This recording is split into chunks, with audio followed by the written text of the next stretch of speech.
water or WOTUS rule. You've got to explain what WOTUS is, if you would, Congressman. It's a little confusing.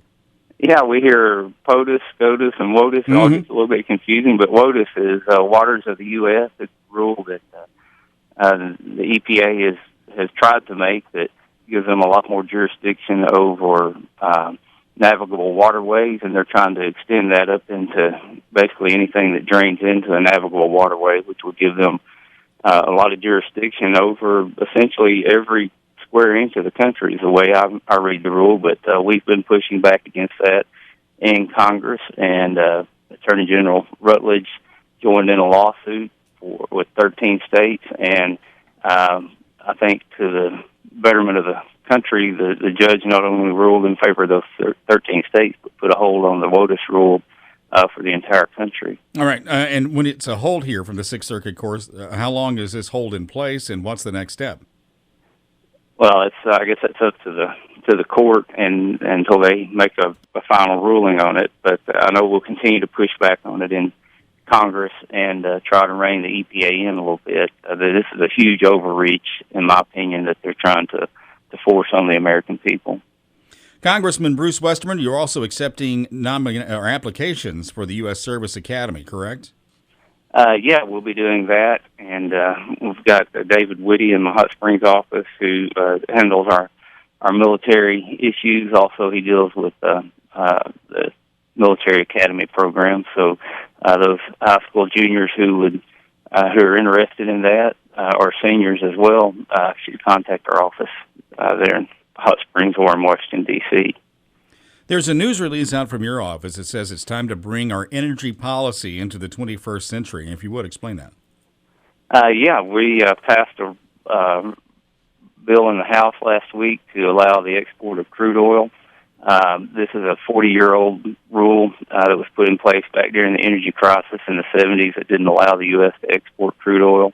We're the only country in the world with a ban like that, and I think this will be an opportunity for us to use our energy from here at home to help strengthen our position worldwide and to decrease some of the income that these terrorist countries are sponsors of terrorism are bringing in by having our oil in the market competing with them. It'd also be good for the economy here at home. Congressman Bruce Westerman, also, too, you are doing a tour of the 4th District, and it all starts tomorrow. Yeah, I'll be in Hot Springs today, and then we're going to highlight some of the beautiful areas we have in the 4th District. As I've traveled around, I've thought about we've got probably one of the prettiest places in the country, but I'll be joining folks at some of our state parks. I'll be up at the Buffalo National River in Ponca, which is also in the 4th District. We're going to go out to Hawksbill Craig. We'll look at Mount Magazine, Queen Wilhelmina State Park. We'll be down in Hope and Texarkana area tomorrow. And we just got a packed week as I'm home in the district visiting with constituents. There's been word, or at least your name has been bounced around a little bit, as a potential candidate for Speaker of the House. You're more than welcome to go ahead and announce that here if you want.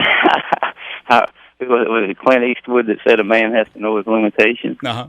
Yeah, I don't think there'll be too many freshmen running for Speaker of the House anytime soon, but I think it's a good process we're going through. I personally don't think the Speaker of the House has been talked about a lot, who the new Speaker will be. I think it'll be somebody that, kind of comes out of a group that's been there for some time, and somebody that you haven't heard a lot of talk about. There's obviously been a lot of talk about who the next speaker will be, and so far we've not come up with anybody that can get the votes or anybody that wants to take on that job right now. Yeah, taking on the job, I think, is the biggest issue there. Do I really want to do this? Yeah, there's been a lot of pressure for Paul Ryan to do it, and he told me personally he doesn't want to do it, as well as he's told a lot of other people. But it's a huge job. It's a demanding job.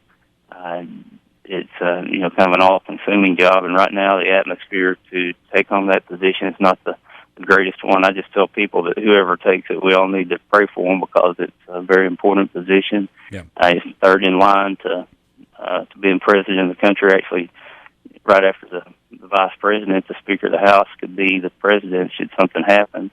And it's an important position, and we need to put a lot of thought and prayer into who gets that. Yeah, no stress in that position, huh? No, yeah. Congressman Bruce Westerman, pleasure to speak to you this morning. Thanks so much.